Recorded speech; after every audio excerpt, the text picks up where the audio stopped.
Oke, kita langsung aja ya. Kali ini kita akan bedah satu cerita luar biasa dari Injil Lukas pasal 5. Ini adalah cerita tentang gimana sebuah kegagalan total, malah jadi momen yang mengubah segalanya buat seorang nelayan bernama Simon.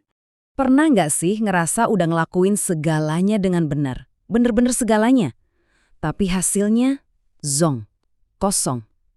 Nah, perasaan itulah yang jadi inti cerita kita hari ini. Itu bukan cuma perumpamaan, tapi kenyataan pahit yang lagi dialami Simon pagi itu. Coba deh kita bayangin situasinya. Laut Galilea, sekitar tahun 28 Masehi. Ada seorang nelayan profesional namanya Simon. Dan dia lagi di titik terendahnya. Udah 12 jam kerja keras maleman, dan hasilnya kosong. Dia bukan cuma karakter di Alkitab. Dia ini pebisnis yang lagi capek banget, lagi gagal total.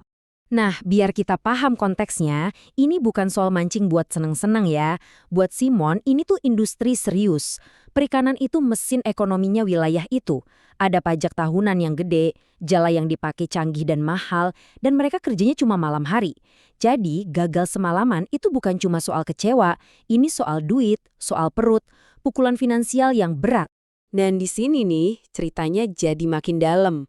Lukas, penulis Injilnya, pakai satu kata Yunani yang spesifik banget buat ngegambarin kerja keras mereka. Kopiau. Ini bukan sekedar kerja keras biasa. Kopiau itu artinya kerja sampai habis-habisan, sampai tenaganya terkuras, sampai lelah fisik dan mental. Jadi Lukas mau kita ngerti, timnya Simon ini bukan cuma gagal, mereka itu benar-benar hancur karena kegagalan itu. Terus di tengah-tengah kegagalan total ini, muncullah seorang guru yang butuh panggung, Yesus. Dan perhatiin deh detail penting ini. Yesus nggak milih perahu yang paling sukses, yang penuh ikan. Enggak. Dia malah minjem perahunya Simon, perahu yang kosong. Simbol kegagalan Simon justru dijadiin mimbarnya. Ini bukan kebetulan, ini inti ceritanya. Selesai ngajar, Yesus ngasih perintah ke Simon.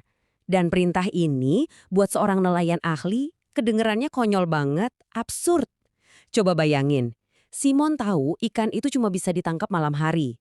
Yesus bilang, tebarkan jalamu sekarang, siang bolong.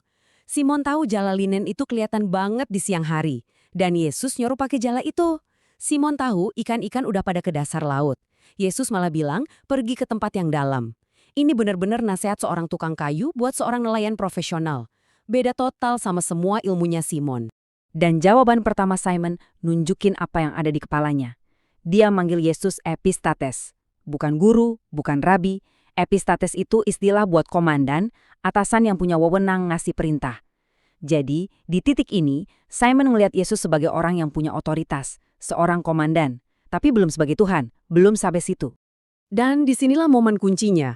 Simon bilang guru, epistates, kami ini udah kerja keras maleman dan nggak dapat apa-apa. Dia jujur, dia ngakuin kegagalannya. Dia negesin kalau semua keahliannya itu sia-sia malam itu. Terus dia lanjut, tapi karena perkataanmu, aku akan menebarkan jala juga. Wow, dia milih buat taat. Walau logikanya pasti teriak ini buang-buang waktu. Dan ada lagi nih yang menarik. Kata perkataanmu yang dipakai Simon itu dalam bahasa Yunaninya rema. Jadi gini, ada dua kata buat firman. Ada logos, itu firman Tuhan yang umum, yang tertulis. Nah, kalau rema, itu beda. Rema itu firman yang spesifik, yang diucapin langsung ke seseorang, di satu waktu tertentu. Jadi Simon bukan sekedar nurutin nasihat, dia lagi bertindak atas perintah ilahi yang sangat pribadi, yang jelas-jelas bertentangan sama semua yang dia tahu.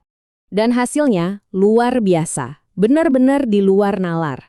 Tangkapannya itu banyak banget, saking banyaknya, sampai-sampai para ahli yang meneliti teks ini memperkirakan jumlahnya itu setara dengan hasil tangkapan seminggu penuh, itu pun kalau lagi musim bagus.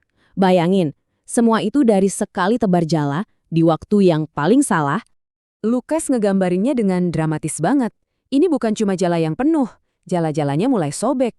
Perahunya bukan cuma keisi, perahunya mulai tenggelam. Kelimpahan ini sifatnya hampir merusak. Ini cara Lukas buat bilang, hey, ini bukan kebetulan, ini bukan keahlian, ini kuasa Tuhan yang lagi bekerja. Sekarang, coba lihat reaksi Simon. Harusnya senang kan? Harusnya dia teriak-teriak kegirangan ngitungin untung. Tapi enggak. Dia malah sujud di kaki Yesus dan bilang, Tuhan, pergilah daripadaku karena aku ini orang berdosa. Perhatiin panggilannya sekarang. Bukan lagi epistates, komandan. Sekarang Kyrios, Tuhan. Ada pergeseran besar di sini. Tapi, kenapa? Kenapa dapat berkat melimpah malah bikin dia ngerasa berdosa? Nah, ini dia kuncinya. Mujizat ini terjadi di bidang keahliannya, hal yang paling Simon kuasai. Coba bayangin, saat kuasa Tuhan bekerja dengan sempurna di area yang kita pikir kita paling jago, itu nggak cuma bikin kita kagum, itu bakal menelanjangi kita. Simon tiba-tiba sadar ada jurang yang dalam banget antara kehebatannya sebagai manusia dan kemahakuasaan Tuhan. Dan kesadaran itu bikin dia takut. Tapi jawaban Yesus nunjukin sesuatu yang lain. Dia bilang, jangan takut. Menariknya, dalam bahasa aslinya, kalimat itu punya makna, berhentilah menjadi takut. Artinya, Yesus tahu Simon udah ketakutan. Dia nggak lagi mencegah rasa takut, tapi menenangkan rasa takut yang udah ada di situ. Ini nunjukin bahwa Tuhan itu nggak pernah nunjukin kelemahan kita cuma buat bikin kita malu. Lalu Yesus ngasih Simon misi baru. Mulai dari sekarang, engkau akan menjala manusia. Kata menjala di sini dalam bahasa Yunani itu zogreo. Ini istilah militer yang artinya menangkap hidup-hidup, kayak nangkep tawanan perang. Keren banget kan? Artinya, misinya Simon itu bukan buat menghakimi atau menghancurkan, tapi buat menangkap orang untuk dibawa ke dalam kehidupan. Menarik mereka dari kondisi tenggelam untuk diselamatkan. Dan kita bisa lihat transformasi Simon jadi utuh kalau kita bandingin cerita ini sama cerita lain di Injil Yohanes pasal 21. Jadi setelah kebangkitan Yesus, ada kejadian yang mirip banget. Jala kosong lagi, perintah yang sama lagi. Tapi kali ini, respon Simon, yang sekarang kita kenal sebagai Petrus, beda 180 derajat. Pas dia sadar itu Yesus, dia nggak bilang, pergi dariku.